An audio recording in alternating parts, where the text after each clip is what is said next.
আসসালামু আলাইকুম, সবাইকে স্বাগত জানাচ্ছি বিরিভিউজ ইনফোটেনমেন্টে। আপনাদের সাথে আছে আমি তানজিলা হক। ইউক্রেনের প্রেসিডেন্ট ভলোদিমির জেলেনস্কি এবং মার্কিন প্রেসিডেন্ট ডোনাল্ড ট্রাম্পের মধ্যে বহুল প্রতীক্ষিত বৈঠকটি শেষ পর্যন্ত একটি উত্তপ্ত বাকবিতণ্ডার মধ্য দিয়ে শেষ হয়েছে। ওভাল অফিসে হওয়া এই বৈঠকে দুই দেশের প্রেসিডেন্ট রাশিয়ার ইউক্রেন আগ্রাসনের ভবিষ্যৎ নিয়ে তীব্র মতবিরোধে জড়িয়ে পড়েন। ট্রাম্প ও জেলেনস্কির এই বৈঠক সামাজিক যোগাযোগ মাধ্যমে ছড়িয়ে পড়লে নেট দুনিয়ায় মিশ্র প্রতিক্রিয়া লক্ষ্য করা যায়। শীর্ষ নেতা পর্যায়ে এ ধরনের তর্কযুদ্ধ ও বাকবিতণ্ডা কূটনৈতিক ইতিহাসে নজিরবিহীন। আলোচিত এই বৈঠক নিয়ে তথ্য থাকছে এবারের প্রতিবেদনে।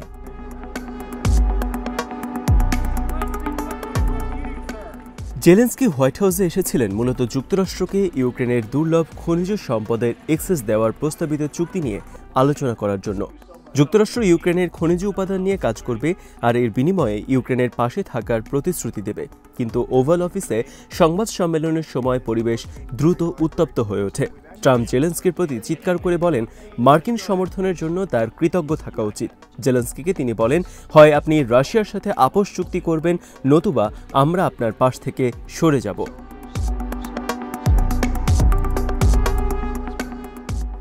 বৈঠক শেষ হওয়ার কিছুক্ষণের মধ্যেই ট্রাম্প সামাজিক যোগাযোগ মাধ্যমে একটি বিবৃতি প্রকাশ করেন, যেখানে তিনি ইউক্রেনের সঙ্গে আলোচনার সমাপ্তি ঘোষণা করেন এবং জেলেনস্কিকে হোয়াইট হাউস থেকে বের করে দিয়েছেন বলেও জানান। ইউক্রেনের সাথে যুক্তরাষ্ট্রের খনিজ উপাদান অনুসন্ধান নিয়েও কোনো চুক্তি হয়নি বলে বিবৃতিতে জানানো হয়।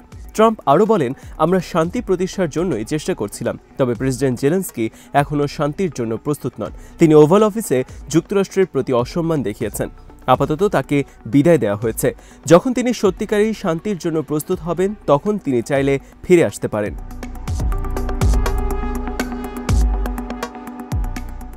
এই ঘটনার প্রতিক্রিয়ায় সাবেক মার্কিন প্রেসিডেন্ট বারাক ওবামার প্রশাসনের প্রাক্তন সহকারী পররাষ্ট্রমন্ত্রী PJ ক্রাউলি বলেছেন, ট্রাম্প ও জেলেনস্কির মধ্যে যে প্রকাশ্য বিরোধ দেখা গেছে, এমন দৃশ্য তিনি আগে কখনো দেখেননি।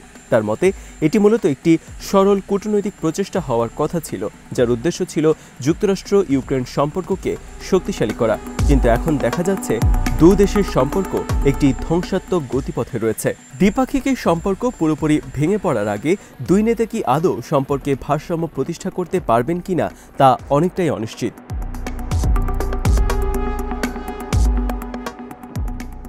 প্রথম থেকেই ধারণা করা হয়েছিল যে বাইডেন প্রশাসন যেভাবে চালিয়েছে তার তুলনায় ট্রাম্প প্রশাসন ইউক্রেন নীতিতে নাটকীয় পরিবর্তন নিয়ে আসবে।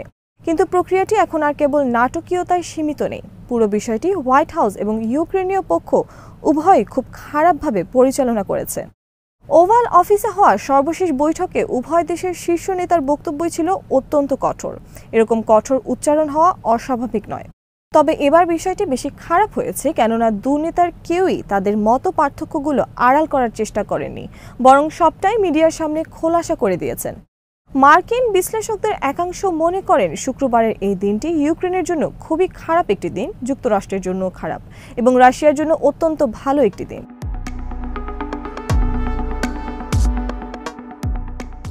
এদিকে মার্কিন পররাষ্ট্রমন্ত্রী মার্কো রুবিও প্রেসিডেন্ট জেলেনস্কি ও প্রেসিডেন্ট ট্রাম্পের বৈঠককে একটি বিপর্যয় হিসেবে অভিহিত করেছেন এবং প্রশ্ন তুলেছেন যে ইউক্রেনের নেতা আদৌ রাশিয়ার সঙ্গে শান্তি চান কিনা।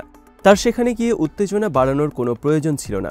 সিএনএনকে রুবিও আরও বলেন, শান্তি প্রতিষ্ঠার প্রচেষ্টাকে প্রকাশ্যে বাধাগ্রস্ত করা অত্যন্ত হতাশাজনক। জেলেনস্কির ক্ষমা চাওয়া উচিত, কারণ এটি এমন একটি বৈঠক ছিল যা এমন নেতিবাচক পরিণতির দিকে যাবে তা আগে থেকেই বোঝা গিয়েছিল। ইউক্রেনের প্রেসিডেন্ট যেভাবে প্রেসিডেন্ট ট্রাম্প ও ভাইস প্রেসিডেন্ট জেডি ভ্যান্সের সঙ্গে কথা বলেছেন, রুবিও তার সমালোচনা করেন। তিনি বলেন, যখন আপনি প্রেসিডেন্ট ট্রাম্পের কূটনৈতিক প্রয়াসকে অবজ্ঞা করবেন, তখন আলোচনার টেবিলটি এমনিতেই অকার্যকর হয়ে যায়। Our big parts of Ukraine, part of East and Crimea, so he occupied it on 2014. বিগত এক দশকেরও বেশি সময় ধরে ইউক্রেন রাশিয়ার আক্রমণের মুখে রয়েছে, যার চূড়ান্ত রূপ নেয় 2022 সালের ফেব্রুয়ারিতে শুরু হওয়া পূর্ণমাত্রার আগ্রাসনের মাধ্যমে। আন্তর্জাতিক সম্প্রদায় বেশিরভাগই রাশিয়ার এই কার্যকলাপকে অবৈধ বলে নিন্দা জানিয়েছে, আর যুক্তরাষ্ট্র ইউক্রেনের প্রতিরক্ষা সহযোগিতায় গুরুত্বপূর্ণ ভূমিকা রেখে এসেছে। যুদ্ধ শুরু হওয়ার পর থেকে ওয়াশিংটন এ পর্যন্ত ইউক্রেনকে সামরিক সহায়তা হিসেবে $65.9 বিলিয়ন প্রদান করেছে।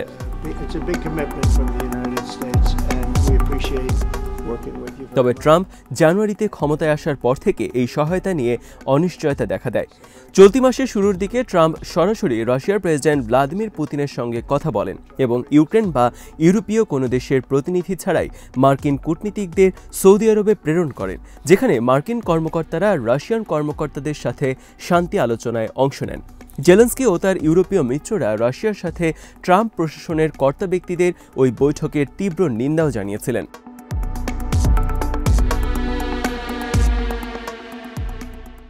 এরপর ট্রাম্প আরও ক্ষেপে যান। তিনি জেলেনস্কিকে একনায়ক বলে অভিহিত করেন, কারণ তিনি এই পুরোটা যুদ্ধকালীন সময় ইউক্রেনের অধিবাসীদের মতামত জানার জন্য নির্বাচন আয়োজন করেননি। তাছাড়া ইউক্রেন এই যুদ্ধকে ব্ল্যাকমেইল করে যুক্তরাষ্ট্রের কাছ থেকে অতিরিক্ত সুবিধা নিয়েছে বলেও ট্রাম্প অভিযোগ করেছেন। চলতি সপ্তাহে জেলেনস্কি ছিলেন ট্রাম্পের সঙ্গে দেখা করা তৃতীয় ইউরোপীয় নেতা। এর আগে প্রেসিডেন্ট ট্রাম্প ফ্রান্সের প্রেসিডেন্ট ইমানুয়েল ম্যাক্রো ও ব্রিটিশ প্রধানমন্ত্রী কিয়ার স্টারমারের সাথেও সাক্ষাৎ করেছেন। তবে ম্যাক্রো ও স্টারমার যেখানে সতর্কতার সাথে প্রেসিডেন্ট ট্রাম্পের প্রশংসা করেছিলেন, সেখানে জেলেনস্কি প্রকাশ্যে ট্রাম্পের মতের বিরোধিতা করেন এবং পুতিনকে একজন হত্যাকারী ও সন্ত্রাসী বলে অভিহিত করেন।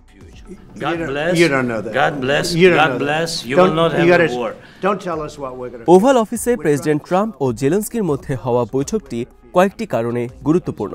প্রথমত, এটি এমন একটি প্রেক্ষাপটে অনুষ্ঠিত হয়েছে যেখানে মাত্র কয়েকদিন আগেই প্রেসিডেন্ট ট্রাম্পের প্রতিনিধিরা ইউক্রেন ও ইউরোপীয় দেশগুলোকে পাশ কাটিয়ে পুতিনের সঙ্গে সরাসরি আলোচনা করেছেন।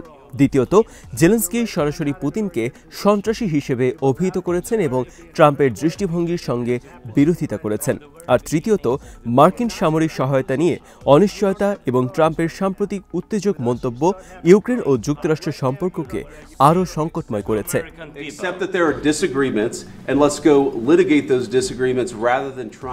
ট্রাম্প দাবি করেছেন পুতিনের সঙ্গে খুব ভালো আলোচনা হয়েছে, যা যুদ্ধের সমাপ্তি আনবে। তাছাড়া জেলেনস্কির সাথে বৈঠক করার আগে প্রেসিডেন্ট ট্রাম্প ভিন্ন একটি অনুষ্ঠানে জানিয়ে দেন যে ইউক্রেনের 2014 সালের আগের সীমান্ত পুনরুদ্ধার করা অসম্ভব এবং ন্যাটো জোটে ইউক্রেনের যোগদানের প্রচেষ্টা কোনোভাবেই বাস্তবসম্মত নয়।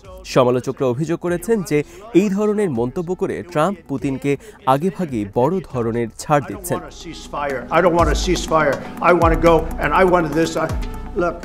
ওভাল অফিসের বৈঠকে অবশ্য জেলেনস্কি স্বীকার করেছিলেন যে ইউক্রেনের আঞ্চলিক অখণ্ডতা বজায় রাখতে ট্রাম্পের সমর্থন অপরিহার্য। তিনি বলেন, আমি সত্যি আপনার শক্তিশালী অবস্থানের উপর নির্ভর করছি যাতে পুতিনকে থামানো যায়।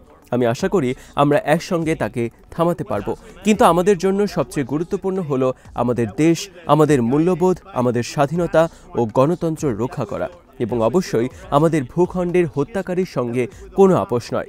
অন্যদিকে ট্রাম্প জেলেনস্কির পুতিনের প্রতি তীব্র বিদ্বেষকে শান্তি আলোচনা ব্যর্থ হওয়ার জন্য দায়ী করেন। একই সঙ্গে তিনি নিজেকে মীমাংসাকারী ও শান্তির দূত হিসেবে উপস্থাপন করেন। এমনকি উপস্থিত সাংবাদিকদের উদ্দেশ্যে প্রেসিডেন্ট ট্রাম্প বলেন, আপনারা দেখছেন পুতিনের প্রতি জেলেনস্কির কতটা ঘৃণা আছে। এই ধরনের বিদ্বেষ নিয়ে চুক্তি করা কঠিন।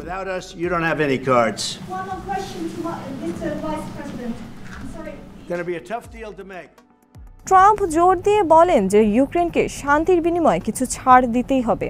আপনারা সবসময় কোনো না কোনোভাবে আপোষ করতে বাধ্য থাকবেন, কারণ ছাড় না দিয়ে কখনোই কোনো চুক্তি করা যায় না। কিন্তু জেলেনস্কি সরাসরি এর বিরোধিতা করেন এবং বলেন এই যুদ্ধ কোনো ব্যক্তিগত বিষয় নয়, তার দেশের সার্বভৌমত্ব লঙ্ঘন হয়েছে বলে যুদ্ধ চলছে। সংবাদ সম্মেলনে আরও উত্তপ্ত হয়ে ওঠে, যেখানে দুই নেতা একে অপরের দিকে তর্জনী উঠিয়ে কথা বলেন এবং কণ্ঠস্বর চড়িয়ে বিতর্কে লিপ্ত হন। Try to litigate this in front of the American media.